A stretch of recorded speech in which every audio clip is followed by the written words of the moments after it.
Ladies and gentlemen, it's time. It's Thursday. It's Korner Booth Pregame. Hey, is this thing on? Hello, testing. No debate, cause it's all. I'm too official, got the drip, I got the sauce. Bring the proof when it's time to tell the truth. I'll be at the corner booth, find me in the corner booth, yeah. Still standing and defiant. Slay the competition, cause I'm walking like a giant.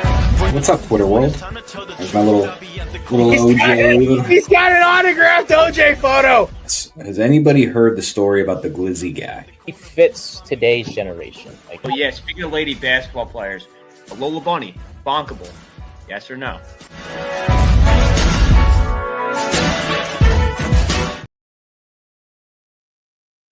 Ladies and gentlemen, welcome in. Korner Booth Pregame is live. Happy opening day to all those who celebrate. Obviously, Matt's Yanks got the win about 20 minutes ago or so. I am still waiting for MLB.TV to call me back to make sure I purchased the right package this morning. Because, and they're also had their service down for, a couple hours. So it's been one of those days, folks. It's definitely baseball season. So we are back. We got DJ Stewart coming by a little bit later. We might even have a special surprise guest if he can make it back from the Phillies game in time. But that being said, Matty, welcome in, brother. How you doing? Congratulations on win number 1. I'm doing great after that win. It wasn't an exciting win. It was a 4-2 game. There was a couple bombs by Austin Wells and Anthony Volpe, but not a high-scoring game. A nice sound performance by Carlos Rodon. Devin Williams getting accustomed to a new team. 38 pitches in the ninth, but he only gave up 1 run off 2 hits, and we got the win, so that's what matters. Yeah. When you hear a closer throw 38 pitches, you don't think 1 run off 2 hits. You think 4 to 5 runs off probably 5 hits. It looks like one of those little montages. Like I'm playing the show right now. I'm trying to bulldoze through my last couple games of my rookie year in the show 24 because I'm not buying 25 until those cheap bastards put it on Game Pass. I refuse to pay for it. I just had to pay a bunch of money to watch my Diamondbacks every night. So I'm not paying double. So at that point, I said, yeah, I'll just play 24. They're taking it off Game Pass April 1st. I'm like, y'all suck. Like, dear Sony Studios, you guys can literally kiss my butt. Xbox, your fault. How long does it usually take for them to put like the MLB game on Game Pass? I don't know if they're going to do it this year at all because I think they're doing it to try to stick it to all the Xbox players who were just, we're downloading off Game Pass. Like a lot of my friends, we're not going to go out and buy it, but like hell, like, yeah, we'll go download it and play the show, play each other a couple times online, have a good time. Cause it's not like a primary game. I'll play it. Like I'll get at least 200 hours out of the game. Not 200 hours. I'll probably say a solid 150 from April, whenever I buy it to the end of the baseball season around Christmas. So, I mean, like that's, maybe an hour or two every other day, or maybe a little less, maybe a little more, depending on who you ask. But like, obviously I'm more of a single player adventure game thing. Like, let's be honest. My favorite video games are Skyrim, the Just Cause series, GTA, Assassin's Creed. I'm liking Avowed. It's pretty fun right now, but I like the fantasy historic Fallout. I like the epics where I could run. I like sandbox games where I could run around for 3 hours, get lost in the world, and not really have to worry about anything outside of it. Oh, I think today was the release date of the Backyard Baseball. Where is it? Oh, so I was told, my boss told me it is a mobile game only, and it's $5 for your phone. Oh, I'm buying that right now. If everything goes well, it might, release into an actual game. But I mean, for $5 to play that on my phone, that would be my new favorite game that I would be playing. I would be drafting Pablo Sanchez every single round 1, every time it's my turn to pick. I'm downloading it right now, folks. Backyard Baseball was my joint back in the day.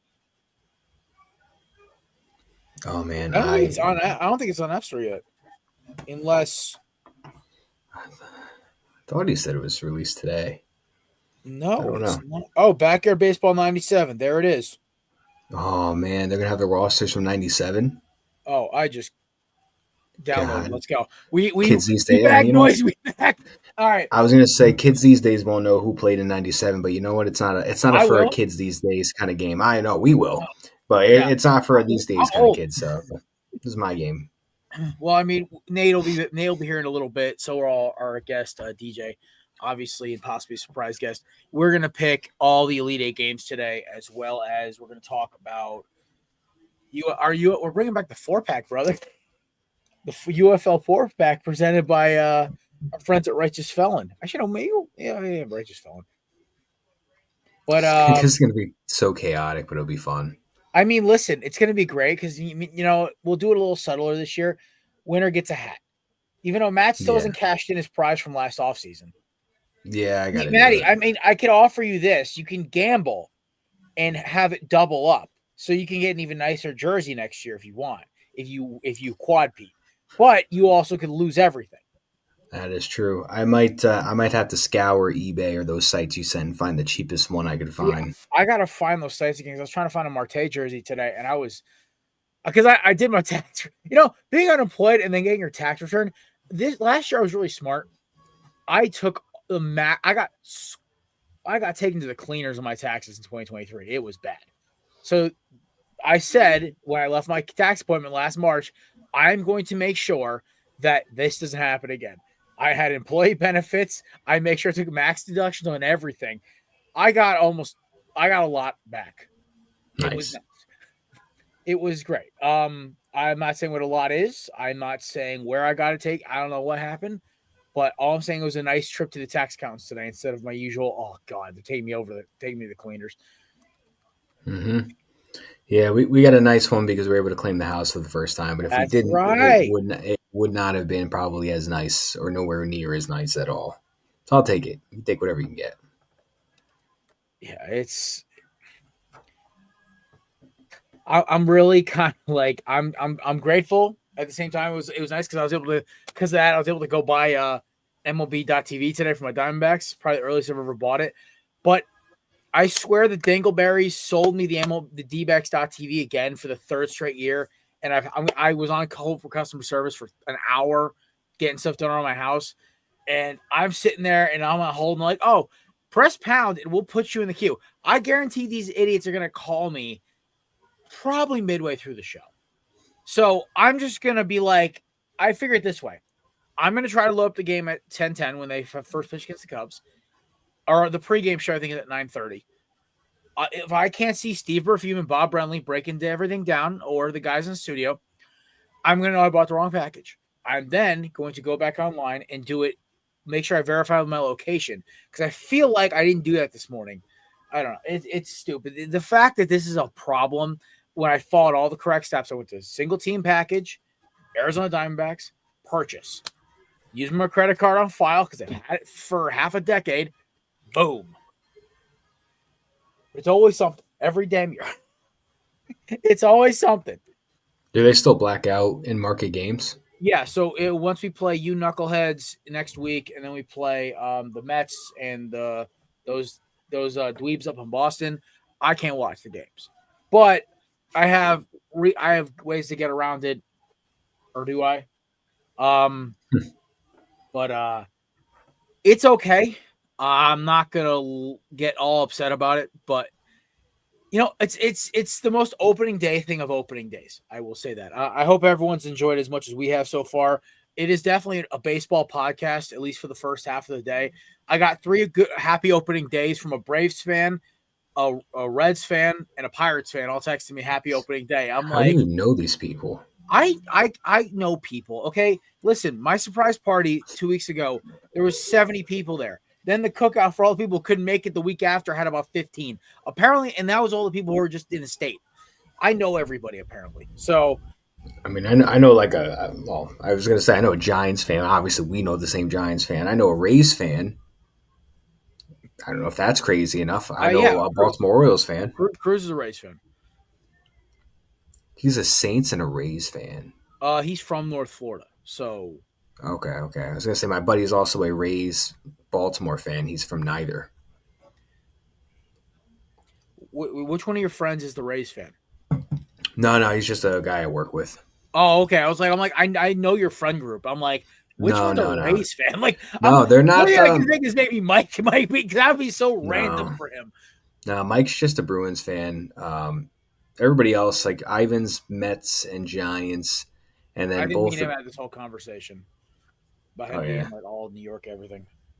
Yeah, and the other ones they're Giants Yankees or they're Yankees Philly. One's a Philadelphia Eagles fan. Oh, I know. Me and him had an hour-long conversation at your 28th birthday party. Yeah, he was very happy in February, like all of you guys were, I'm sure. Oh, yeah. So, Matt, in honor of opening day, I am drinking my last of my Relic 13s. Nice. Yeah, this is one of the best beers I've had all year. Okay. So I'll get your thoughts then. Opening thoughts besides Devin Williams going 38 pitches, 1 inning. Happy with opening day? I mean, I'm happy with opening day because it was a win. I mean, everybody played fine. Like, Judge had his usual, 0 for 2, 0 for 3 start, but he knocked a RBI in later in the game. They made it 3-1. Volpe and Austin Wells, two of the guys. Volpe and Austin Wells were two guys in this lineup that I was really wondering, how they were going to respond this year because Austin Wells had an amazing second half of his rookie year last year, and everybody was wondering if he was going to be able to replicate that this year. And Volpe being in his third year, I mean, he improved last year compared to his first year, but it's time to take that step forward. And those are two guys that I had my eyes on the most this year, and so far I'm very happy to see that they both home run in opening day. I was even happier to see Rodon go 5 and some change and only give up 1 run.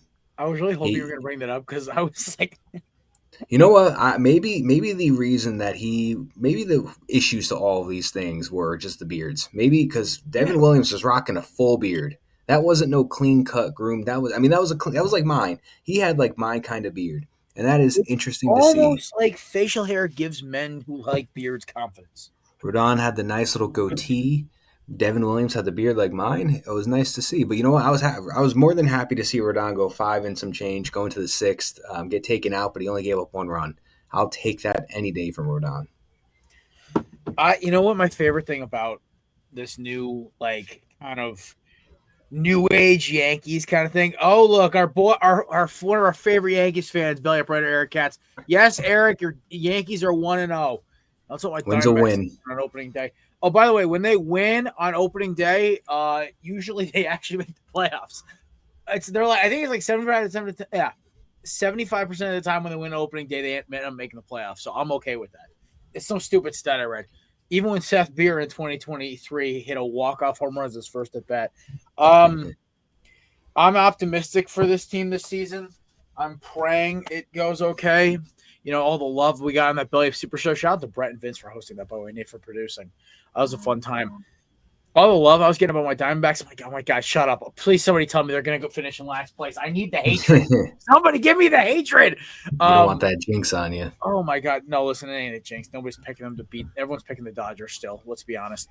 Yeah, but you know what? Hey, listen, 1 down. Our boy Chris, he's fighting for his life right now. Because last time I checked, it was 3-3. The Nats tied it up in the final inning against the Phils. Oh, no, never mind. The Phillies are up 7-3 in the 10th. Oh, Chris, he's rocking right now. Oh, man.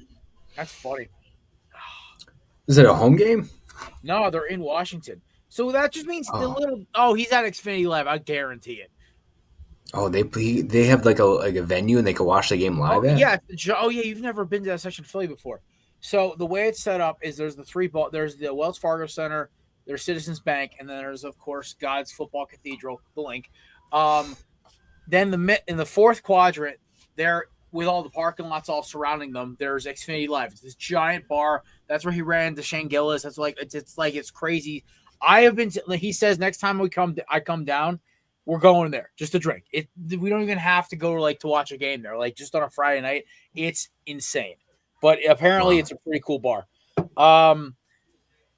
Other than so I guarantee he's there watching that, or he's sitting on his couch laughing his ass off because they're just taking the Nats to the cleaners. But either way, I texted him, "Go Phils." So yeah, I was always, I was a little cautious about that bullpen, but that offense, like I was saying on that baseball show, that offense is so powerful. Like just blink of an eye. They went from 3-3 and now they're in extras and they're 7-3. Like you blink and it's 4 runs. Dude, they genuinely have a lightning in a bottle offense where it just takes one guy to get the team going and they could just light you up for 10 runs. That's what makes them so dangerous.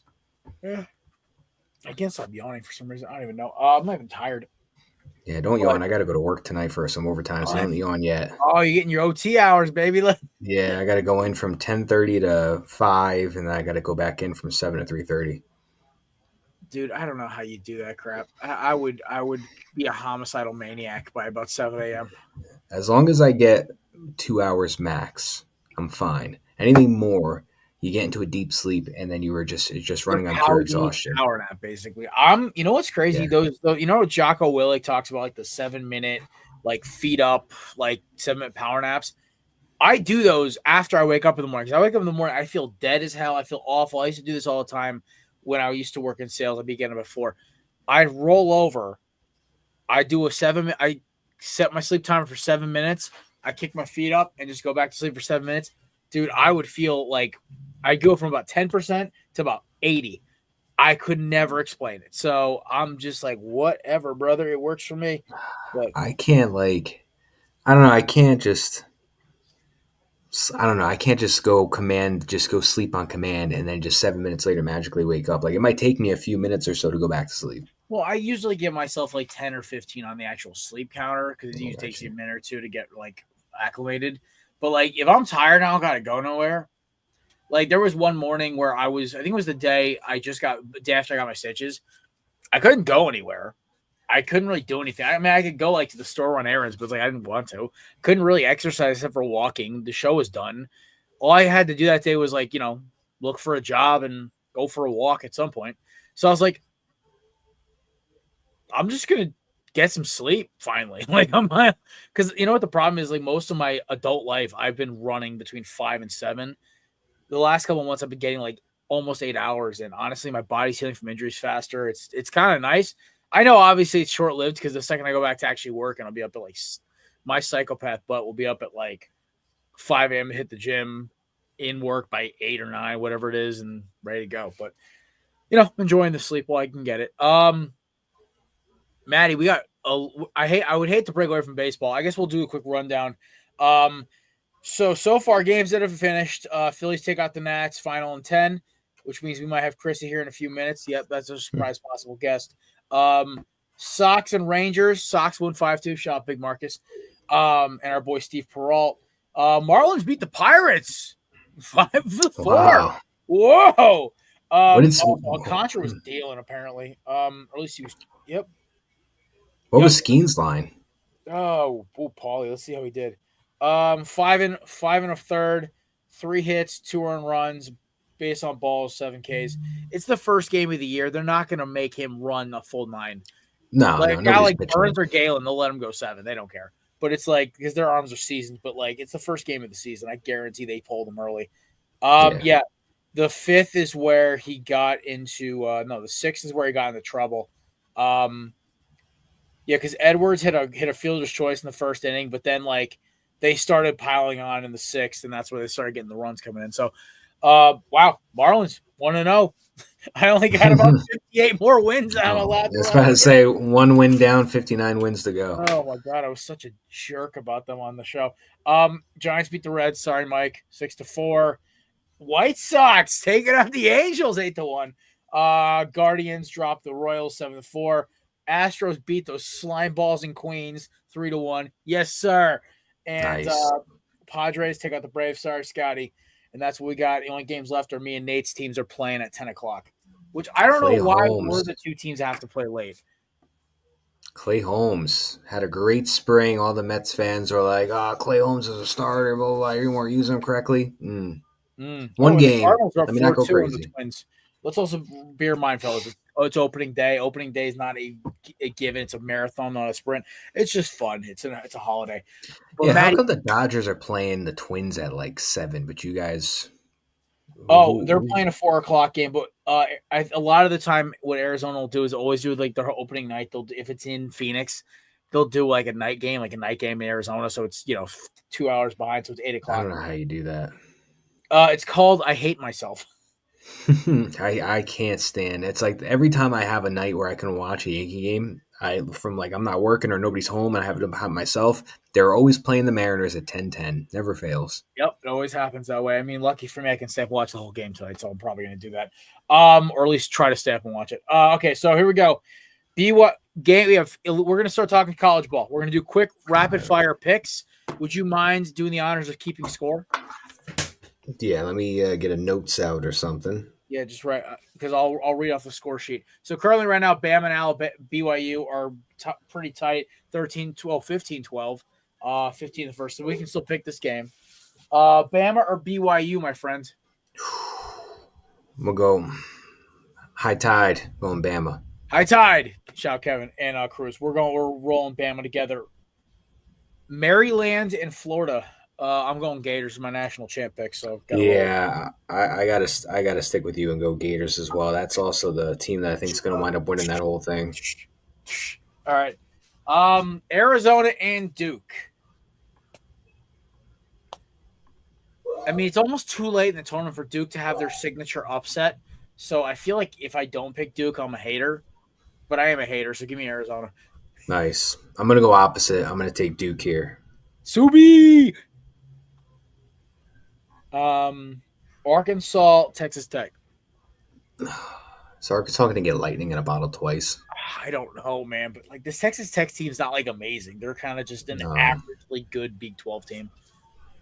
You know what? If I'll say Arkansas, if they can knock off St. John's, they can knock off Texas Tech. Let's go, Coach Cal. Cinderella continues. I'll roll with you.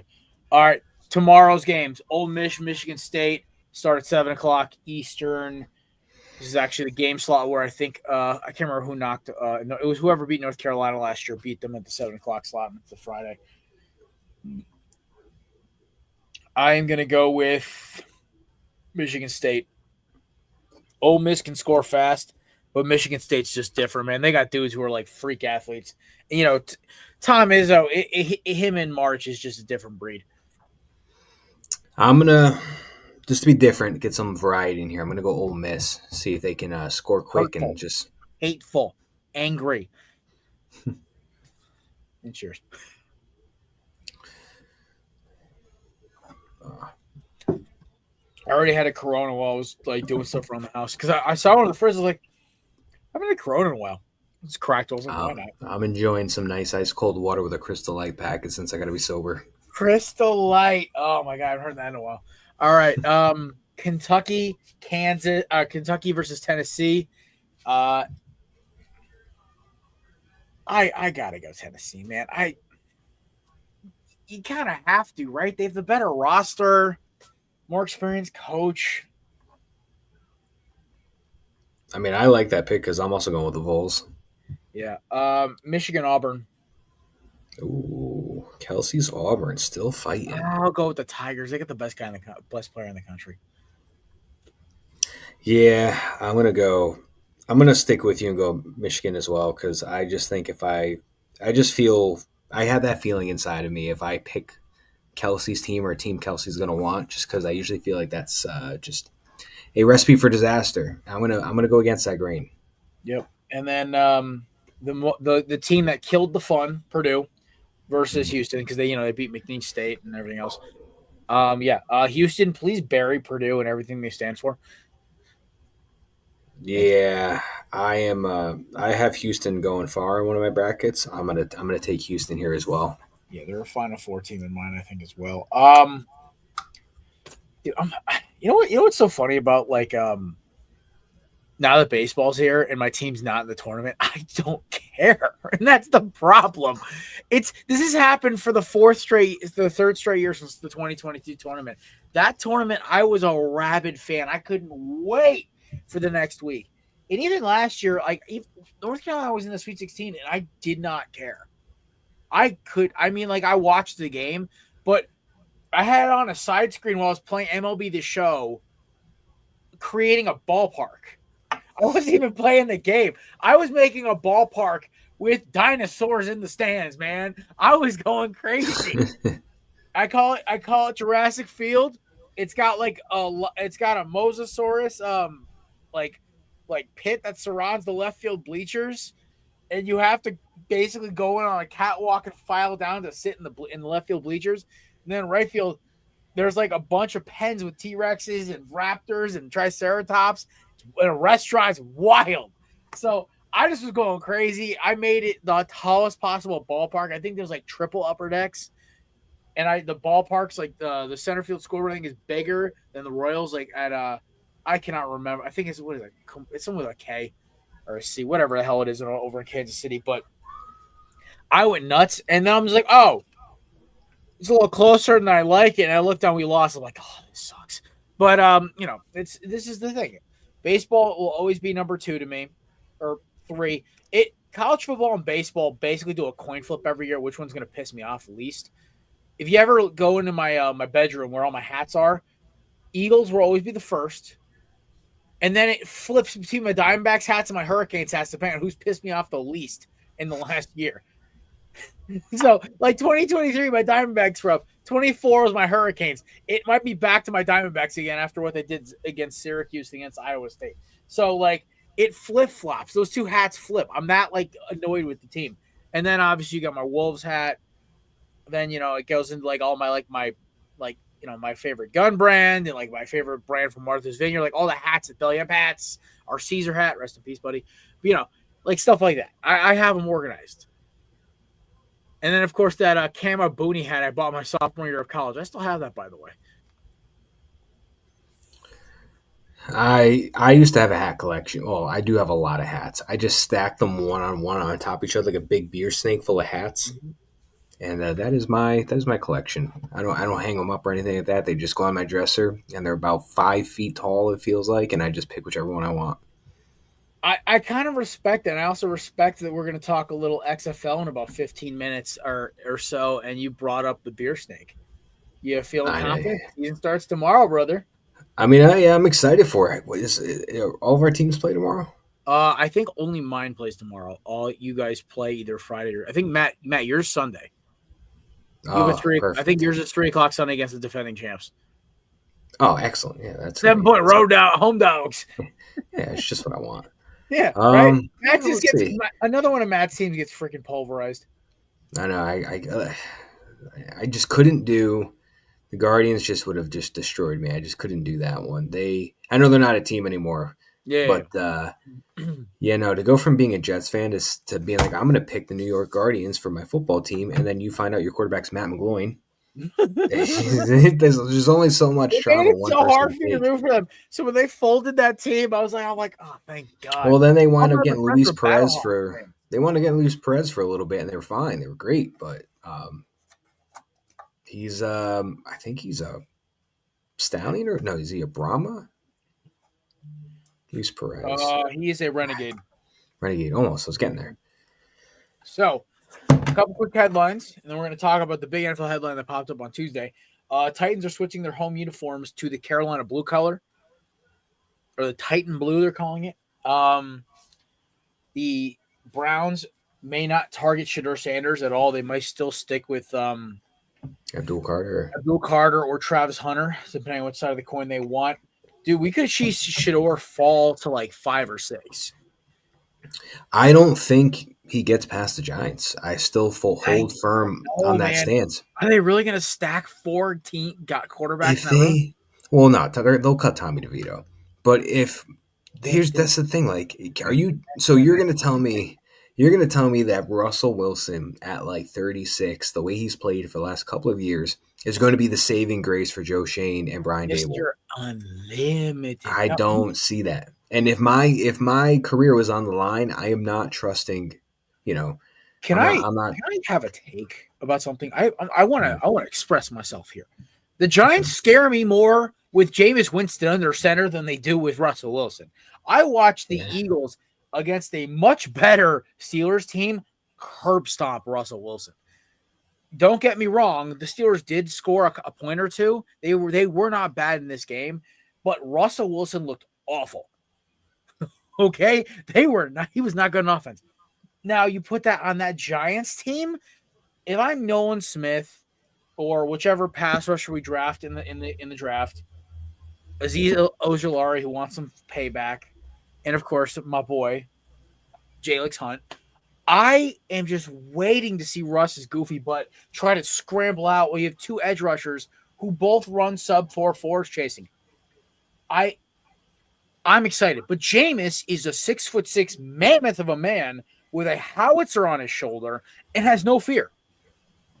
So What scares me more is that, like, if we start, let's say we don't draft Malachi Starks, we say let's go start Sidney Brown at safety. Sidney Brown's really overly aggressive. Judging by the fact he fought 3 Cowboys players in the back tunnel when they played each other. I think he also got in a fight with the Steelers players, so I'm not sure. He's kind of our enforcer. Anyway, who's stopping Jameis from chucking a 70-yard bomb to Darius Slayton or neighbors, and it beats triple coverage, and oh, look, he does it a couple times, and the Eagles are in a shootout with the Giants, who we mollywopped twice last year. So that's my point. If I'm the Giants, you get a more competitive team with Jameis, because the Giants have a better roster than Cleveland, besides obviously the few outliers like Greg Newsome, Myles Garrett, Joker, etc. But their offense has better personnel. That's where I'm thinking. I mean, our next guest might be able to tell me what he thinks. Ladies and gentlemen, joining us now, Hunter Renfro, Stunt Double, co-host of High Low Sports, and one of the funniest human beings on the planet. You may not think so, but then he cracks a joke and it makes you turn your head a little bit. Ladies and gentlemen, DJ Stewart. Yeah, I don't have a joke out of the gate. I was hoping I could crack one right off the top, but I got nothing. I was going to say, Colts quarterback room. That's not a joke. That's just kind of sad. That's depressing. That's like crap open the bottle. That's a full of Hennessy. Sorry. You want a joke? Giants quarterback room. Well, let's not hate on Hennessy on the rocks. That is comedy. That is okay, HBO Hard Knocks in the making. Speaking of comedy, and please God, let them do Hard Knocks for this locker room. I want to see Russell and Jameis in the same quarterback room with Shador. All of them just being buffoons, because you have all the sides of why I don't like about quarterbacks. So, like, I don't like Jameis. I love everything about his positivity, his energy. I just don't like his decision making. Russell Wilson is the corniest human being I've ever seen in my life. And then Shador is the most overconfident college quarterback I've ever seen, for a guy who is basically a check down merchant or chucks hospital balls to Travis Hunter. I'm sorry to blatantly throw. I'm very much. One of our guests a couple weeks ago tried to argue with me, Shador Sanders versus Ward, and I was getting a little irritated because there's no competition. I will say I think a better one would be if they drafted Jackson Darks. You know that man is a sinner when he was at Ole Miss. The look on his face, that man is a sinner. So you have him in there with those two preaching the whole time. That's going to be comedies. He's going to be sitting in the back. The stories about him and his ex-girlfriend, by the way, if you ever get on like Ole Miss TikTok, which is wild, by the way. I don't know how I fell into that algorithm. I think this guy liked an AJ Brown college highlight video or something, and it just brought me to Ole Miss TikTok, which was insane. But they also the women there are absolutely stunning. I mean, as a SEC school, it's kind of a no-brainer. Deej, happy opening day, by the way. Happy opening day to all those who celebrate. Congratulations, Matt, on your quality win today, and thank you to Aaron Judge for cracking the over 1.5 for me. It ain't much, but it's honest work. Yeah, Matt, Nate's still cursing at Aaron Judge for not cracking one over the fence. Yeah, it usually takes Aaron Judge a couple of games to get warmed up. But hey, if he took the Volpe or Austin Wells anytime home runs, he would have hit nicely on those. HMO, come on, the poor kids. Well, yeah, it's okay. I think 70% of voters would not have, or probably even more of bettors would not have chosen Wells or Volpe for an anytime home run today. If you give me that remote from Click, I'll go take it right now. There you go. Yeah. If you can get a hand on that, I'll throw my entire savings on a Austin Wells leadoff home run. Yeah, I'll do one for I'll basically every time that I don't even know who the hell's starting for the. Who the hell's the Cubs' best pitcher anymore? I don't even know. This is bad. This is like, I know a lot of the guys in the Cubs lineup, but I'm like, I don't even remember who the hell their starting pitcher is. My surprise is I think they're going to win the NL Central this year. I think they're going to be surprisingly good, and I think that division can get got. Oh, Justin Steele. Oh, yeah. See, that's the name of a guy who sins. Just like Jackson and Diesel Dart, that is the name of a sinner.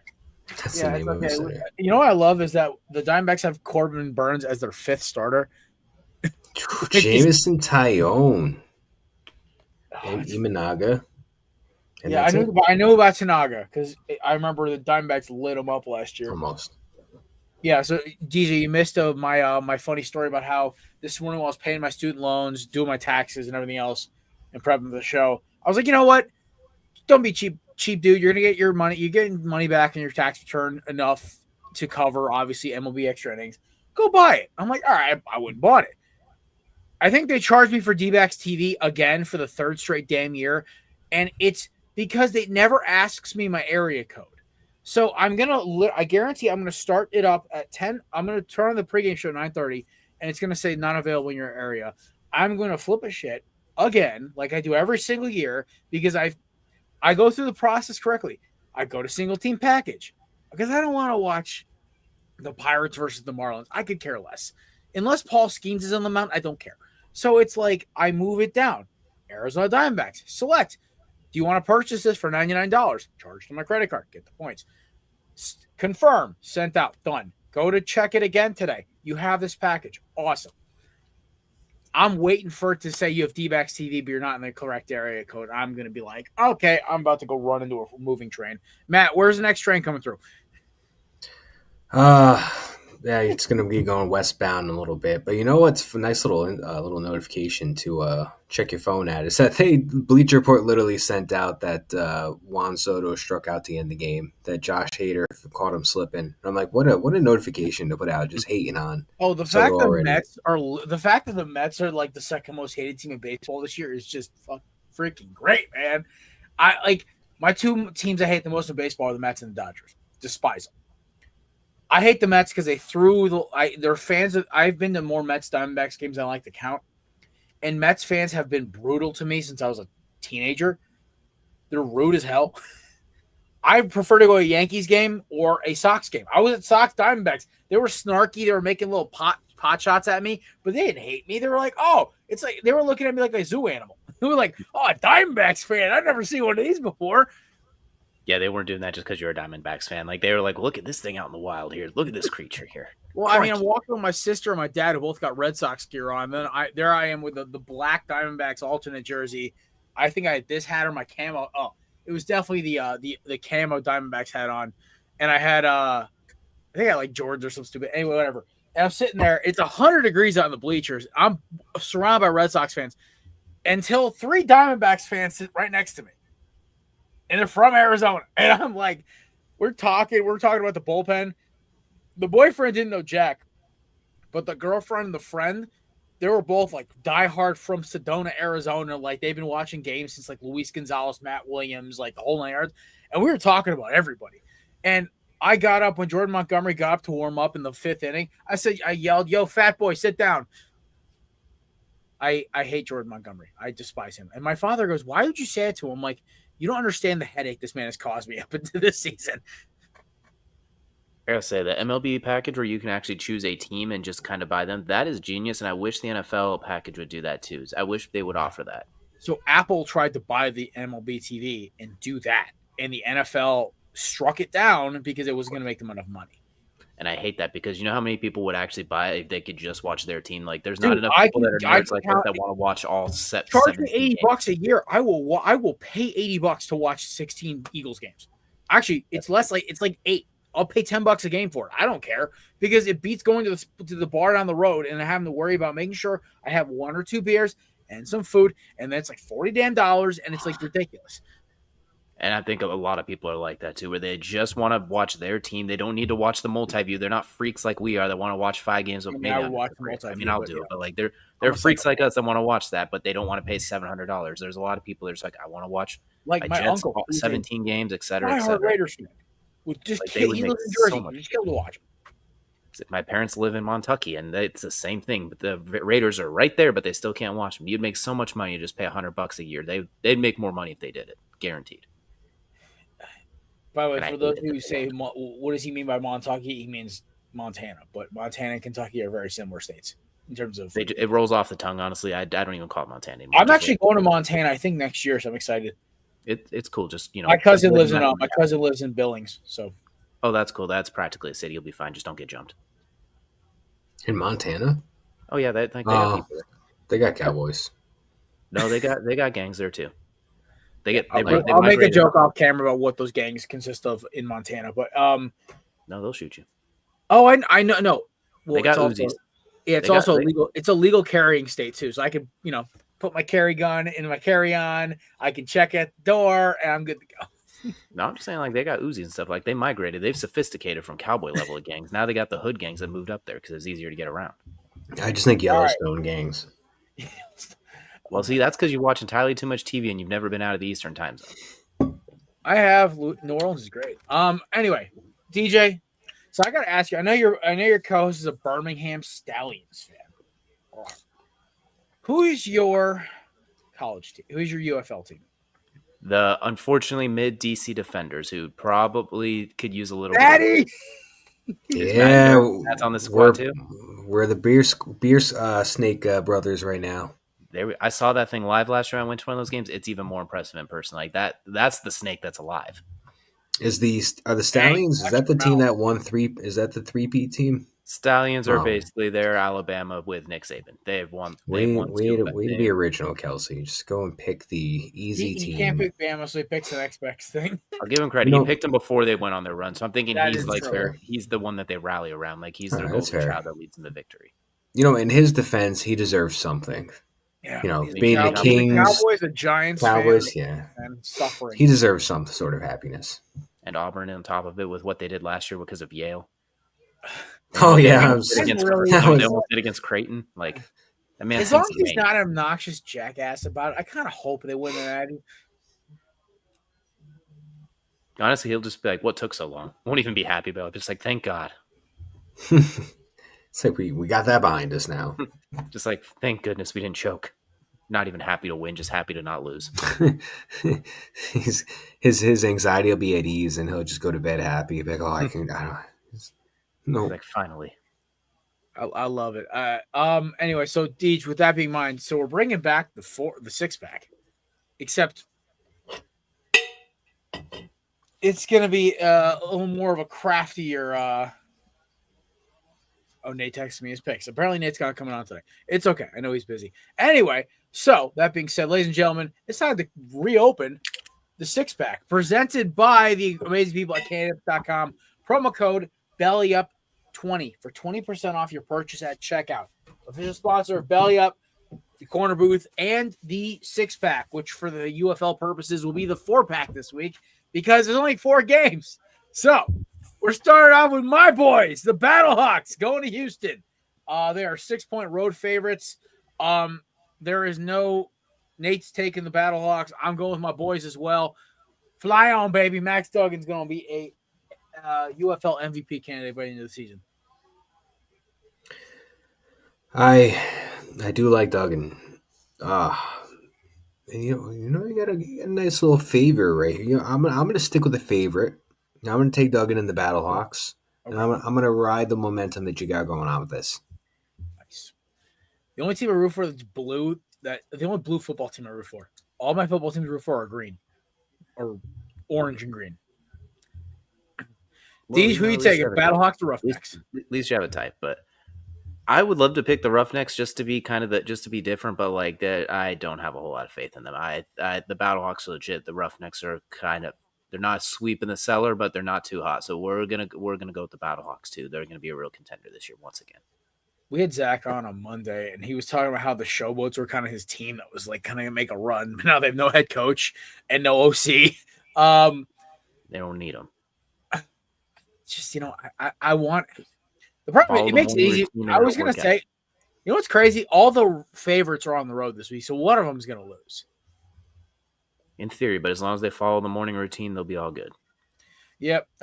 Speaking of which, Nate also picked the Battlehawks, by the way. Nate's Brahmas taking on the Renegades. I'm gonna go with Bob Stoops' boys. I'm gonna go with the Renegades here. Perez is their quarterback. He's experienced. He's shifty. The Brahmas are everyone's like darling team. I kind of like it, home dogs. I'll take it. I'll take the Renegades here. Kellen Mond, Anthony McFarland. I actually kind of like this. I like this squad that the Brahmas have going on. Bad roster. I like. No, also, it's not. Greedy Williams back by the there. way, shout out. Yeah, I'm gonna stick with the favorites here. I'm gonna stick with the reigning champions and the Brahmas and say that they get the job done against the Renegades. Conference champions. Yeah, we're gonna conference, lean the yes. same direction. We're gonna take the Brahmas. They're just a little bit better. I think the Renegades will keep it close. I think the Renegades will be sneaky good, but I'm gonna take the Brahmas to open the week. The one thing I like about, like I said, I like the quarterback. You know, when it comes down to it, quarterback can affect the game big time. Also, the Renegades didn't win the XFL 2 years ago. So Oh, I mean, it's an experienced roster. Paradise has been in this circuit for a while. I'm a fan of their game. They were my backup team to pick if I wasn't going to pick the Battlehawks. But obviously, me, Kevin from Tailgate, and a couple of our buddies, the Battlehawks became a meme because we didn't know what the hell a Battlehawk was. Two, our buddy lives out in Missouri, so it became all of us really easy to be Battlehawks fans. So we were like, whatever, we'll be Battlehawks boys. I want to all throw right. on there too. You should be picking the Brahmas because they have Eagles legend Greg Ward on the squad. I just said shot Greg Ward. It's just All right, I missed that. I'm sorry. I'm trying to watch You know, Alabama. you're good. They also have another Ball. Eagles legend on the field. I believe it's Mario Goodrich. Or no, he's on another team. Anyway, doesn't matter. Birds alive. Birds alive, baby. They're always Birds champs, not Birds alive. Birds champs. Former World Birds effing alive. champs. Whatever. I have a hoodie that says it. We're going to this game might get ugly. Our boy Zach's Michigan Panthers taking on the Memphis Showboats. Panthers are 5.5-point favorites on the road. Showboats did lose head coach Ken Wisenhunt, and he's also their play caller. Deej, how you feeling about this game right now? The Showboats got a shot here? So my mom's a Panthers fan. Zach's a Panthers fan. I'm going to stick with the Panthers as well. I think they're really good. Showboats have a chance. Panthers are going to win. I don't know if I touch the -5.5, though. I can see it being a weirdly 4-point game or something annoying. So we're going to take the Panthers in an uncomfortably weird game. Weirdly enough, I feel like the UFL is the league where you can kind of get away with your coach leaving and still put a fight up. Mm-hmm. This isn't like Tampa Bay Vipers. Shout out to the worst XFL team I ever saw in my life. Absolutely brutal. Anyway, give me the Panthers as well. I don't know if they're going to cover. I'm like you. I think this could be like a 1-point, 2-point game. Like it's going to come down to a field goal. I'm not a fan of I'm not a fan of the Showboats. I like the roster's okay, but nothing really. I read through Zach's boys' little run through of everything, and I'm just like, this kind of just seems to me they're like the Pittsburgh Steelers. Like they're okay. They're not great, but they're okay. So yeah, give me Panthers. They have a much better roster and they have experience playing. Their roster's more, I guess, adapt to it. So yeah, I'm going to stick with that and take the Panthers as well. Like you're saying, I like the roster better than Showboats, and then with Wisenhunt stepping down right before the season starts, it's going to be maybe some new things to learn from a different head coach for that team. So I think it could be a slow start for the Showboats. So I'll take the Panthers here. Fair. Nate is taking the Panthers as well. We're moving on. There you go. Your boys taking on the defending 3-time champs.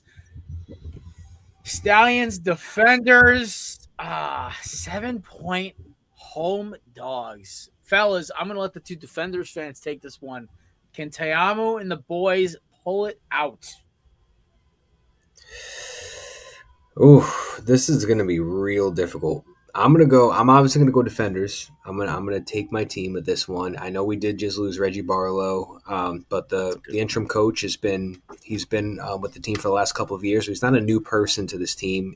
He was on, I think, the quarterbacks of the offensive coach for the last couple of years. So he's not a stranger to this team. Players know him. They're familiar with maybe him or his system. So I don't think it's going to be that much of an adaptive change for the defenders to get on board with. But Jordan Ta'amu, the other year, I think he was like the third best quarterback in that. But based off stats, he's the number 3. Yeah, so if he wants to be MVP or just go up from 3 to 1, which Adrian Martinez was gone from the UFL to the Jets. So that number 2 spot right under Luis Perez is now open for Tayamu. Maybe he could take in first. So I'm expecting. Perez is quarterback for Houston. No, I'm saying like last year the top Oh, quarterbacks were Perez, Martinez, and Teamo. So I'm saying I think he's going to take this leap forward this year and it starts with this game. So give me the Defenders. All right. Deej, you sticking with your dogs or you picking the opposing team? They're definitely going to cover the 7. I think it's going to be close, and I think losing Barlow's a good thing. I think he had kind of it was time to get him out of there too. He kind of worn a little bit thin. They got some names on the Defenders. We all remember Cornell Powell. All of us who watch college football, we know Cornell Powell, Clemson receiver. Lynn Bowden, Kentucky legend playing running back. Jordan Tiamo, spring football champion that we all know about. DJ Fluker sharing the namesake out of Alabama, paving the way. They got some names on this team, so I think they're going to find a way to get it done. DeAndre Baker, Michael Ojamita, Kelvin Joseph. They got some guys on the squad. So I'm going to take DC to cover and to win outright in week 1. They got some dogs. I'm taking DC to cover. I am taking the Steins to win. Unfortunately, Kelsey's team is loaded, and they just know how to move the ball. The biggest issue to me is that I think the Defenders have I think they struggle a little bit. It's a personnel thing. I agree with you, the Barlow take. I wasn't always the biggest fan of him on that offense. I thought the Defenders were kind of held back by him a little bit last year. I do like going forward now without him. I think the Defenders might be like a sneak-in team out of the XFL division. Maybe the number 2 team behind my Battlehawks. Who knows? But yeah, so give me Defenders to cover, but Steins to win. Hi, Nate. You gonna unmute yourself? Hi. There you go. How's it You going, look fellas? a little tense, buddy. Are you okay? Yeah, just learning some new stuff at work right now as we speak. So, but want to come by and say hi. Are you're still technically working right now? Yeah, I'm learning some more responsibilities. So it's a Oh, bit of a well, process. congratulations, sir. Why, thank you. Yes, sir. All But right. So, Nate, yeah. you want to make your pick for Steins Defenders? Yeah, we're gonna whoop that butt. I'm gonna say the A word, but I can't do that. Because they're horses, so they're never mind. Give me the Defenders. Badass. Yeah, I ain't gonna say it though. I'm You practicing. said worse on this show. Don't even start. I didn't know what a box was, so. Well, all right. Time to send them away now. Hi, It was DJ. fun while it lasted. See you later, alligator. You. Oh my god! All right, Nate, buddy. Love you. I appreciate you coming on for a couple minutes. Sorry you have to work tonight. It's intense, but Sadly, I don't like working Thursdays, man. I wish I was here the whole time. But... Hey, go A's, right? Hey, we go.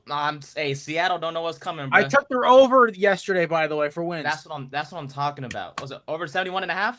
No, it was like 68.5. I was like, oh my I'm man, I would have hammered that too. Running with that to the money machine.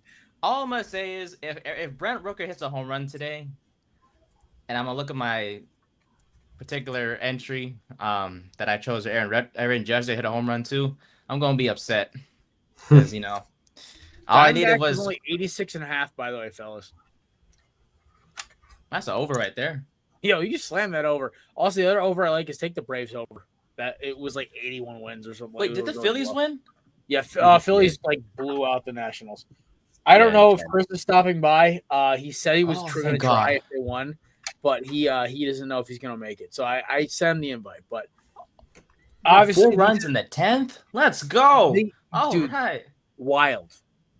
I was watching the game on a site, and I was trying to because the thing is, like, I didn't buy the full. Honestly, though, if they I might have a really nasty conversation with customer service for MLB in about an hour because, Nate, it happened again. I think they charged me for D-backs TV, even though I'm not in Arizona. It's the 3rd year in a row, or 2nd year in a row. We went through. Nate was on the phone with me last year when this happened, and so I may end up having to pay the extra $20 for the full team package. Listen, if I can get the Sox games for my dad, he'll be happy. But I don't think it's going to happen. Because technically, I'm in a Boston area code, even though I'm 2.5 hours from Boston. Your cousin from Boston. Boston. All right. Okay. Yeah. We all have our picks in. So there we go. So by the way, the winner of this competition will get a hat of the team they root for. So Brahmas, Battlehawks, or Defenders. What was the second game that we chose? I forgot to write those picks down. It was Brahmas Renegades. I took the Renegades. Sorry, Nate. The one before that. Oh, Battlehawks Roughnecks. Oh, I'm upset at it. I got We all had Battlehawks. Battlehawks because the Roughnecks might be the worst team in the XFL this year. Oh, I should have been a fan of the Roughnecks, did man. you take Stallions or Jared? Yeah, I took the Stallions. I'm not Alright, stupid that was what I here. was missing. They're Wow. the champions for a reason. Yeehaw. Yeehaw me you said ma. that's stupid. All right, Battlehawks, Brahmas, Panthers, Stallions. Okay, sorry. So you had Battlehawks, Brahmas, Panthers, Right, Nate? Stallions. Yeah, Nate is. Shout out to Nate for hopping on the show in the middle of a work meeting. Yeah, I was like, who's talking? And I was like, oop, that's Nate's That's his boss. Secret Oh safe my with us. Won't snitch. Yeah, listen, his boss knows about our show. Like the owner of Underdog knows about our show, thanks to me and Kelsey cornering him at the Fantasy Football Expo. By the way, we need to give a good shout out to the Chicago White Sox, over 500 for the first time since opening day 2023. Yes, sir. When you talked about that before you came on, I was like, they're on their way to being 500, baby. Let's go. Also, the Marlins heard my hate take on the baseball show on Tuesday and won over the Pirates. They roughed up Paul Skeens a little bit. They're probably going to have a good like April and May, and then the ownership's going to be like, what are we doing? They're going to trade everybody. Next thing you know, Sandy Alcantara is going somewhere else. They're going to have a killer April and a killer July, and then just everything between and afterwards is going to be terrible. There's going to be 2 random months to go ballistic.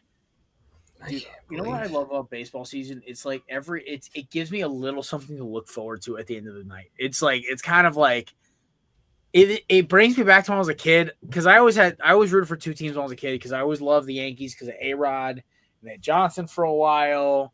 They had a lot of players I like. So I was like, you know what? I will always have a second team in the Yankees. So I had a few Yankees hats. I went to a few Yankees games. But deep down, I always was a Diamondbacks fan. I always stayed Diamondbacks number 1.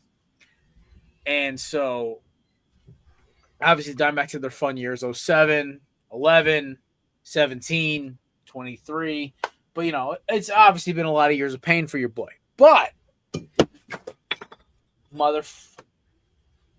I just shattered a beer glass on my foot. No cuts, but I'll be right back. DJ and Matt, please talk more about Russell Wilson and the Giants. And also, what the hell the Giants are going to do at 3? Now, why in the world would we talk about that of all things? Like, why did you put that on? So we should talk about something important. All right, fine. Talk about whatever you want. I got to clean up the mess. All right, go clean up your mess. All right, so now we're going to talk about Russell Wilson and the Giants. So I think everybody keeps saying that, Shedeur could slip to 5 or whatever the case is. I still don't think he's going past 3. I don't see there's a way that franchise doesn't draft a quarterback.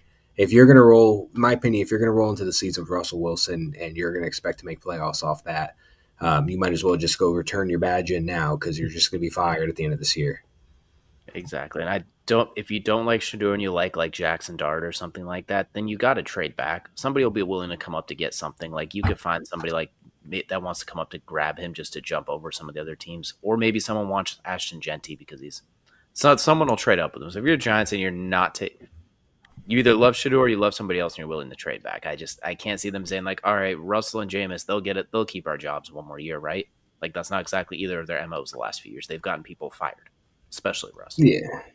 And I don't know if I hate either or whoever starts for them. Like, I think Russell Wilson's got obviously the much better career overall than obviously Jameis Winston, with him being 2-time Super Bowl appearance, Super Bowl champion. But Jameis is fun because Jameis can sling the ball for 350-something yards, and Russell Wilson may or may not have a couple hundred yards and an interception or 2 because he's just not the same guy. But none of those guys are going to save these guys' jobs. That's why I think they have to draft a quarterback. I could see, like you're saying, I could see they trade back with somebody. They accumulate some more picks. They address some other needs, and then maybe in the second round they take Dart. I think as long as they take a quarterback within the first 2 rounds, I would assume that means that they're trying to set this up for the future. But, I mean, they seem very high on Ward, but they don't seem like they want to give up all that draft stock for him. So, to me, it has to be Sanders. But I'd be very shocked if Sanders got past the Giants, and I'd be very shocked if he got past the Raiders. I know a lot of people are saying if he does get past 3, there's a chance he could slip a very long ways. I don't think he gets past 6 either. I know the Raiders brought in Geno Smith, but Geno Smith is almost 40. Like that, there's only so much tread left on those tires. And Tom Brady's in charge of the Raiders. he's been a mentor for Shador since he's a wee lad. Like, they're very friendly. Like, it just makes sense. Tom Brady's talked about if they do take a quarterback, they want him to sit the first year. You have Geno for that reason. It makes sense, and I think it'll all just depend. They do play very similarly as far as very pocket oriented, very much delivering the ball, taking the shots, et cetera, et cetera. So it would make sense. So I don't think he falls that far. I do think the hatred is more of because he comes across like a dickhead than his actual game, if that makes sense. So I still think he's going to be an earlier than later first round pick. I don't think he's going to slip to 27 or anything dramatic. I think he'll still be. Once the draft shakes out, it'll be fine. It's a weird draft where there's 4 or 5 guys at the top. Then the next 45 are all within, like, if you gave them numbers, within like 3 points of each other. Like, we gave them Madden ratings, they're all like 87 to 85. But there's only like 4 guys above 90. It's just a weird bundle. Yeah, if you get all those Madden ratings, then send them my way because I need to go give my team their draft update because apparently we love Madden updates when we're talking about players.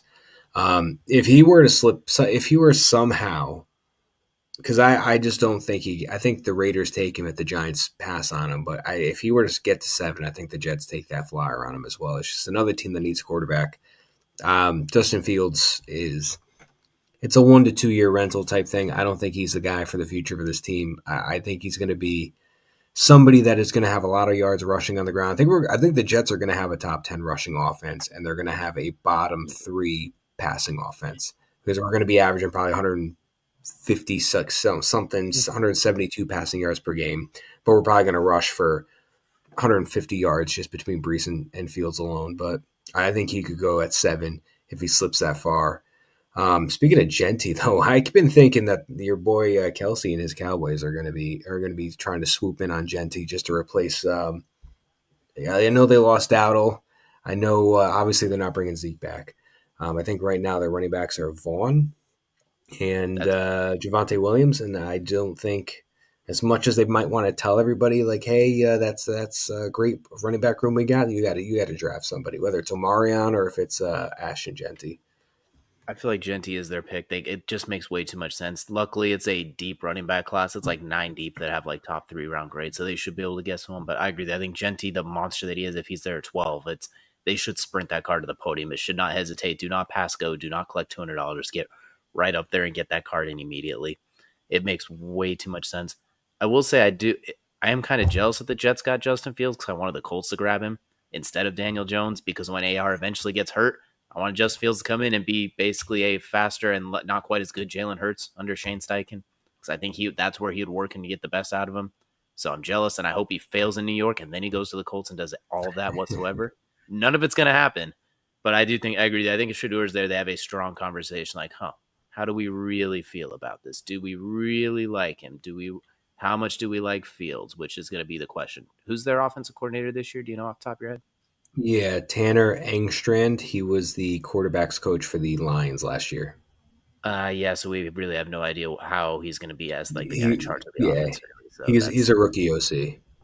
So we'll wait and see. Maybe Fields fits perfectly and he could build around him perfectly. We'll see. Because I do think there is a path for Fields to be really good. It's just you have to build around him. You can't just plug and play him. And I think that's been the issue so far everywhere he's been. I think you have to work around him, but not to the point of what Arthur Smith did last year, where he is a running back basically. They need there's a pathway. They just refuse to do it, and I get it because he has his struggles. Like he holds the ball entirely too long sometimes, and his throwing motion looks like Garrett Cole in the 8th inning. Sometimes he needs to speed that up.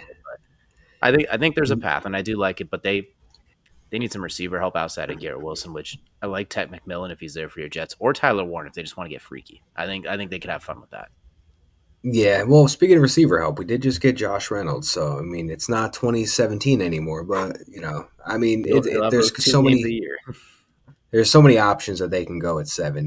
They could easily go receiver, edge, defensive tackle. They could go tight end. Or offensive line. So like, I really have no idea who they're even going to go this year because there's 5 different positions that I wouldn't be surprised if they addressed at 7. They can. There's a lot of ways they could go. They can go safety if they want to. It might be a bit of a reach, but there are options there. Like they can go a lot of good ways. Just not running back. That's the one thing they can't do. No, the last time we went safety at like 5 to 7 Calvin was Pryor. Jamal Adams. That was Jamal Adams. Calvin Pryor was like 14. Jamal Adams was 6. That was when we passed up on Mahomes and Watson. he was really good until he decided to leave the Jets, and it all fell off there. But when he was with the Jets, he was Yeah, who would've considered like a thought? top 5 defensive player in the game, even though he couldn't catch an interception or cover anybody. Who would have thought somebody that leaves the Jets was gonna be the end of their career? Who would have thought the Jets were the thing keeping his career alive? How times have Yeah. changed. Yeah. How the turntables. Well, my feet are soaked in beer. I still got to do a little Nice. cleanup, but I got enough of it up where I'm kind of like, okay. St. Patrick's Day was last week. You're a little bit off, sir. Yeah. Yeah, The- that was a glass. It was a Pilsner glass I sold from the local brewery. I'm kind of mad now because I was like, it was a nice glass. Now you got to go steal another DJ and I pretty much we can see I Shador was going to the listening while I was Giants. cleaning up. Oh, there we go. Yeah, he ain't going past the Raiders though. Yeah, I think he'd have a lot of fun with Brock Bowers. I think that fits his skill set very well. Having someone like Brock Bowers, and then they could build around him for a year. So that's what I would do if I was the Raiders, if he's there. Raiders are also starting to build up on that defense a little bit. Like we saw, like last year, they didn't have obviously it wasn't like a top 5 or 10 defense, but it was a much improved defense in my opinion. That pass rush was a lot better than it has been in years, and starting to address the defense. Offense still a little weak, but a couple nice little picks here and there. Maybe a receiver in the next round if they take Shador. Be a nice offense in a couple years if they keep building on that. They could be building a nice team. Raiders. And that's what Christian Wilkins missing like 85% of the year too. Their big free agent signing last year. He comes in, gets a sack against the Panthers, and then he's out for the whole year. So when he comes back, that can make it even better. They're interesting. They're not going anywhere, but they're interesting. I think the AFC West is this weird division where like we all know like the Chiefs are the team, right? But the Broncos had a great offseason. The Raiders had a great offseason. Chargers so far haven't had a bad offseason. Now, are they going to be able to put it together? Probably not. But is every single win for the Chiefs going to be as much of a given as it was before? It's going to hurt even more. In the division's not repeating. Yeah, and also like 6-0 with the refs helping the division's not repeating either. Okay, I guess they were 5-1 if we include Week 18 last year. But you all get my. They didn't get help in that game in February though. Who did that? Cooper That's DeJean. nice. Jalen Carter body slamming Mahomes multiple times. God, The exciting whites. The sweet Riesling. the sweet. Oh my God. All right. We won't stretch this out too much further, but Deej, we got NFL drafts about a month away. You guys starting to get tense yet, or what? I'm going to be disappointed regardless. So for personal reasons, not at all. But I'm excited to see how it plays out. As Matt and I were discussing, it's a very unique draft. It's similar to 2022, where there's not a lot of blue chip, high level guys at the top, where it's like, oh my God, can't miss. But there is everything after those top 3 or 4 players is so equal. It could go in so many different ways. Like This is the mock draft. This is the year where your mock draft will be wrong. Just accept it. It's where maybe you get 2 picks in the first. You get like 2 picks that you know are going to happen by the time April rolls around. And I think that's when we'll know if Cam Ward's going 1. That'll be locked in. Then we'll maybe figure out like the 3rd pick or something. But after that, it's a crapshoot. I kind of think that the Titans might tell us in the next month that they're just going to take Ward. Like that's it. It'll be out. It'll be out in early April, I think, for sure. We'll know. Yeah, it's going to be kind of like how we knew the Bears were taking Caleb Williams. It was like a foregone conclusion. Yeah, we knew that one in January. Like we knew that one as soon as the season wrapped up. Even though I got scolded by a fan for saying that I thought that Cam Ward could be better than Williams because I'm not a fan of Williams. I think Williams has issues that will not be solved. I'm a big Cam Ward guy. But, that obviously fan bias aside. I think weirdly enough, they play very similarly, which is funny when you think about that. When you watch them, they do have a lot of similarities in how they play as far as Ward's a little more fine down because he stayed the extra year in college. He's a little bit older. I think they do have a lot of interesting similarities too, where it could be a tweak here or there where one of them works and the other one doesn't. Even though everything on paper could look so similarly, it could just be a thing here, a thing there that changes both of them. But I think they're both the upsides there for sure. I was gonna say, like I said this the other day. I said if the Titans get Ward, then they maybe get another weapon, maybe in the receiving core in the draft. That team makes the playoffs as the last wild card team in the AFC. They have a good offense. They fix their offensive line issues. If they take Cam Ward or Shador Sanders, they automatically don't have the worst quarterback room in the division. So that's all they have to do is take one of them. Doesn't even matter which one. The Jaguars are literally a car crash that's on fire, getting chased by rabid animals. So I mean, Yeah, that division's not very good. And then the Texans are putting up a red tape in front of a bunch of bowls against CJ Stroud. Like, how elusive can you be, sir? We're gonna put some cones in front of you. Like, we gave you a good old line next year. Not anymore, brother. And then we're not going to talk about the other team; they're trash. So it's a very, very easy division if they get the right quarterback. Like they can make it happen. They can turn it around quickly. You know what? I want some chaos on draft day. Obviously, I want for Ward's safety. I want him going to Tennessee because I feel like that's like the best fit for him. And also, when the Titans are good, football's kind of fun because like Nashville and everything, it's kind of a fun thing to have. Like, listen, when the Titans are good, the Derrick Henry years, you got the Chris Johnson years. That means they got to go get a running back in the second round now. So, problem is their fans smell like pee, so that's kind of something else that they do. That's a problem in the meantime. But other than that, my issue with Citi Field. What's that? That's my issue with Citi Field. Citi Field is a fantastic ballpark. Their fans are horrible, though. Well, I didn't say the fans. I'm saying the ballpark. Oh, no, the ballpark is gorgeous. It's such an easy way to get there. If it wasn't for the fans, I would love going to Citi Field. That being said, if Shador slips to 14, I hope the Colts take him just to spike the chaos in that room completely.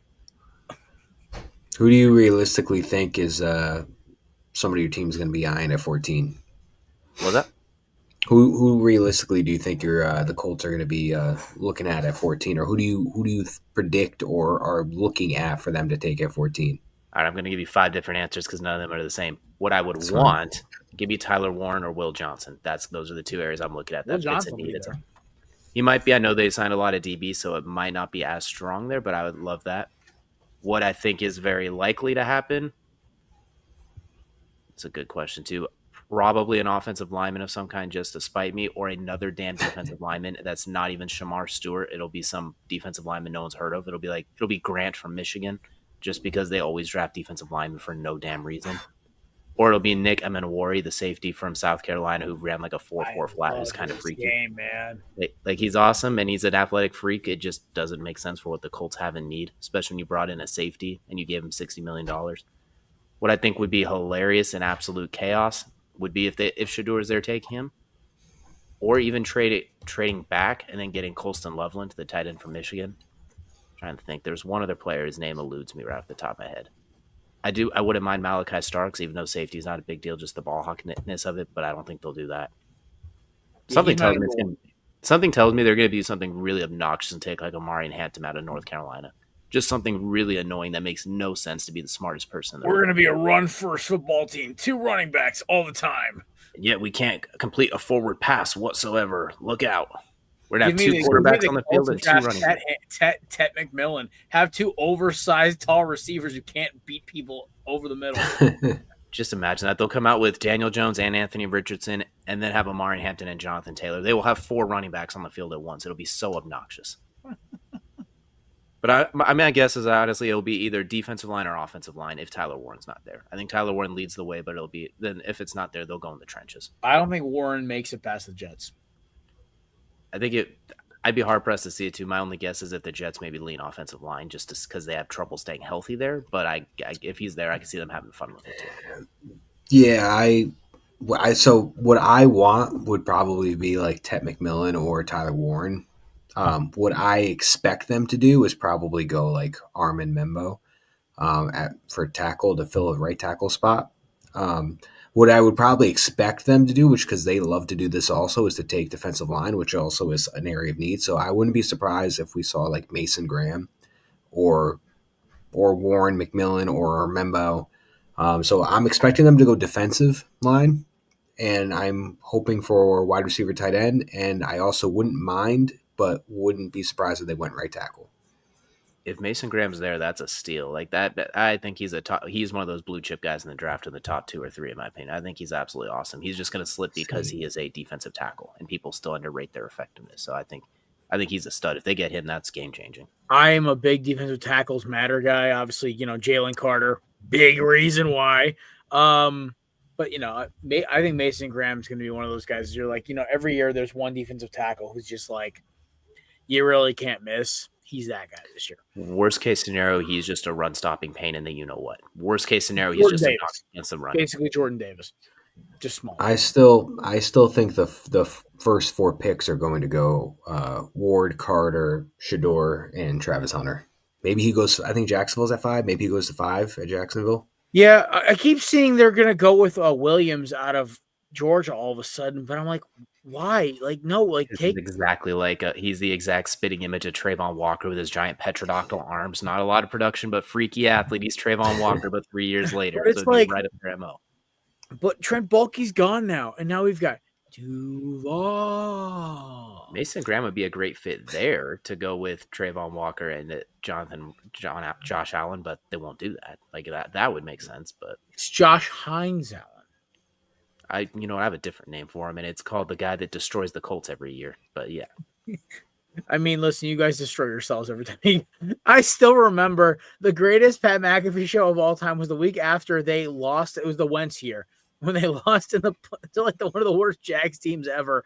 we had the 4th and 4 show that day. They were Colts are 15.5-point favorites, and on that morning I said, "Do not take the Colts. Take the Jaguars to cover. This is an embarrassment." And sure enough, the Jaguars covered 15. I think I and they remember won. watching that show, and I think who was it? Was it Zach or Kelsey who was laughing? They were like, they thought you were joking. They thought I knew what was coming, and I was mad about it because not only did the Jaguars cover plus 15.5, they would have covered if they were minus 15.5. That's just how embarrassing That it game was brutal. The I Carson mean- Wentz experience was a terrible idea. I mean, DJ, I think you and Pat McAfee are like the two champions of the we've got to fix this BS in the Colts house, but No one listens to us, though, unfortunately. He has a louder voice than I do. I have the smarter voice, but no one listens to either one of us. There's like, no. Yeah. I had a comprehensive plan like 5 years ago to fix this, but no one listened. who's the numbskull who like waved at McAfee's empty box? Zaire Franklin, 7th Of round course pick it out of Syracuse. Leading NFL tackler, good player, but not good enough to be doing that. It's like, brother, you're like the 5th best linebacker in your own division. Like, shut up. You just had a lot of tackles. But if you put him in space, well, yeah. Actually, that's who it was. That's who the Colts are going to take is Jahad Campbell out of Alabama. That's the one I couldn't think of. He's a really good player, but it's like that is not what you need. Like, I mean, you can tell Franklin to go kick rocks, send him out to Oakland or some shit. Like, just gives. they'll pair those two up and get rid of the other linebacker. But that's who it was. They're going to take Jahad Campbell just because he's real athletic and he's really good. And it's like, that's great, but you can't throw a forward pass. You got to figure this out somehow. One-time Philadelphia Eagle, former Colt, Shaq Leonard. I wish he could still play. I wish his back didn't snap in half. I also wish he just didn't ever change his name from Darius because it was like when he was Darius Leonard, he was a freak. When he was Shaq, I was like, really? Darius Leonard was a Hall of Fame trajectory. Shaq Leonard is a coach. Yeah. All right, well, ladies and gents, that wraps up for the Korner pregame. A little shorter show today. Obviously, Nate couldn't make it, and Chris might be passed out in the middle of Xfinity Theater. It's all good though. That Bryce had a Harper great- home run took it out of him. Oh yeah. And Let's the just Athletics. pray for my sanity tonight, trying to get the Eagles. Eagles. Wow, still PTSD from the season. Getting the Diamondbacks pregame and getting Diamondbacks baseball up. Shout out to my accountant today for getting me such a nice tax return where I can afford MLB extra innings this year.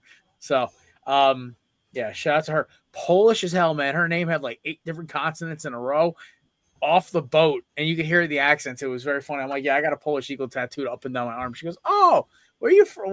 She was asking where my grandparents are from. I had to ballpark it. I'm like, grandparents' family's from like the North Shore down to like Warsaw, and my grandmother's family's from like the Ukraine border to Dachau. She goes, oh, great. And I'm like, I think I got it right. Somewhere in that area. Technically, my geography was on point. I just was like, I'm basically firing like a 300 square mile area where I was rounding out. So, They're from the area where you get the most tax returns. So could we get me the? oh the no, maximum? she did good. She Philadelphia Eagles versus the Chiefs. My tax return. It's like we're from the part of legal tax fraud. Let's make this happen. All right, well, ladies and gents, shout out to our sponsors, candidates, promo code BELLY20, special sponsor of the Korner Booth Podcast, Belly of Sports, and the UFL IPA 4-pack. Also, Righteous Felon, promo code BELLY UP for 15% off your purchase at checkout. And official sponsor of Subi Knows. Subi will be back next week. He's on his little hiatus right now. We can make fun of him next week. And then, of course, SeatGeek, the best ticketing app on the planet. Promo code BLABSports for $20 off your first initial purchase. There obviously are restrictions, so be sure to check them on the website, but it's also the best site to get any ticket. I was able to get my dad's Sox, Diamondbacks tickets last year. Might try to go see Sox Yankees this year. We'll see. It's in the stadium. But yeah, that's it. That's all, folks. Have a great weekend. Elite Eight games are already tipped off. I believe Alabama's probably up on BYU, unless I am. They're up by a little bit, and they're as you'd imagine, it's a track meet. Which is what I love about, except it's opening there for baseball. Also, Florida's up by 3 on Maryland right now going into halftime. There you go. That's it. That's all. You can see DJ and Kelsey. They just dropped an episode last night. It is the, obviously, High-Low Sports. Find them on all social medias. You know where to find them. And we'll be back Monday for our off-ball linebackers. And, yeah, it's going to be a fun preview. And then, remember, 2 weeks, me, Matt, and Nate reveal our mock drafts. I can't wait. Best time of the year. Nate's mock draft is going to be like the scariest thing ever. Giants have 3 first-round picks. Nate, how? Yeah, he's gonna be like, Giants traded back, accumulated 3 first, and they took this person, this person, this person, and then traded for Patrick Mahomes. Yeah, traded back and ended up with Cam Ward at pick number 9, and 2 other first-round picks. Dude, Bucky Brooks had Ward dropping to 4 at one of his mock drafts. Like, Bucky, come on.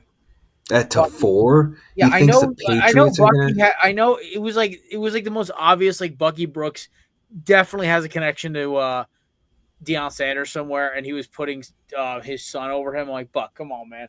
Like, you're not this stupid. He's not slipping. He's not going to 4 anyways. He's going 1, or he's going 2 to the Browns. Like, it's not rocket science. Yeah, he's going to 1 to the Titans, or he's going to whoever trades with the Titans. Yeah, he's clearly the best player in the draft. It's like 2019 all over again. The best player in the draft is Nick Bosa. The best talent in the first round is Nick Bosa. The best quarterback is Kyler Murray, and they're going to go 1-2. I'm just saying Kirk Cousins is in the Cleveland, Ohio area at Chipotle today. So you know what? Kirk Cousins going to the Browns might be on the menu, boys. I am all for Kirk Cousins to the Browns. Do we think before draft day we see a Rodgers to Steelers? That's draft day. They got to make sure the Steelers don't take a young quarterback for him first. Yeah, he's waiting until the day after. He's gotten burned before. He's waiting to make sure they don't take anyone round 1. If they take Dart or Milroe or someone later, they'll deal with it. How can he be upset with that? He's got like a year left max. He doesn't care. He plays He's going to take this year off and come back next year. We never talked about LeBron on McAfee. I didn't actually get to see that. I've heard about it. We'll talk about it Monday, Maddie. I got you. I'll rewatch it by Monday. I have thoughts, both good and bad. Me as a generational LeBron hater since he left Cleveland. Or actually, no, because I was a fan of his in Cleveland the first time and Miami, in Cleveland the second time. Not in LA, but I was kind of split. I mean, I'm not like Craig Carton calling him soft or, all the original legacy media guys like flipping out. He didn't need to do Windy that bad though, man. That was dirty. What did Windy? I'm gonna keep my. That's the only thing I had a problem with really with the whole thing. It's like, why you got to shit on Windy? Like, what do you do to you? Like, he's just a nice guy. Like, why do you? Yeah, why you got to point out that he keeps getting bigger. We can all see that. We all know that. You don't have to point it out. Yeah, you don't. We guarantee you just are. He's just the annoying dude from high school who covered you since you were in high school, and you've kind of been his connection to ESPN. Like, let's stop it. You don't have to be a tool, man. Like, and why'd you have to go on McAfee? Why don't you come on our show? McAfee gets enough views. Come on our show. Help us out. McAfee is the reason all of us might actually still have a job in this in about 5 years because he's the reason I just thought it was hilarious how I think LeBron posted the clip of Stephen A. doing his little sparring boxing little thing where he's throwing the uppercuts, and he was like, womp, womp, womp. I will show you how to throw an uppercut. Come on our show next time, LeBron. Like, I throw an uppercut way better than that. I may not work right now, but these hands still do. Same. Like, just saying, LeBron, we can come hang. Come talk. We can talk ball. We won't talk about nothing else. Podcast, The Unemployed Hour. I just need him to come on and we'll talk out of bounds plays. We'll talk actual basketball. We won't talk any tomfoolery. Just come on. Yeah, we'll talk. I want to see what his top 5 all time is, excluding him. I really want to hear that list. All right, you can ask him that. Then I want to hear the nerd stuff about it. Then I want to get into No. I want to hear the hard hitting question where he's going to rant for an hour, and then we can talk strategy. I want to see why the mid range jumper is not coming back. We don't have enough time for me to get into this because that still makes me mad. I'm not getting into that one. We don't. Oh, are you kidding me, dude? My favorite basketball player of all time is Kevin Garnett, who was literally the king of the mid range jumper at the 4. R.I.P. to the best part of the game. Yep. Shout out Carmelo Anthony for making it still fun until he retired. Outside of the dunk, of course, but yeah, dunk is the best part. All right, ladies and gentlemen, I've already said everything we need to say about it. We'll talk about LeBron on McAfee on Monday, so Matt can actually watch it, or we'll just forget. Either way, we have our part like 7 of our draft preview. We'll talk the review of the weekend for college basketball. We'll probably have some NFL highlights. We'll review our UFL picks for this week, praying they don't go on strike tomorrow. That's it. That's all, ladies and gentlemen. Have a great weekend. Shout out to our sponsors always, and shout out to Belly Sports. Peace.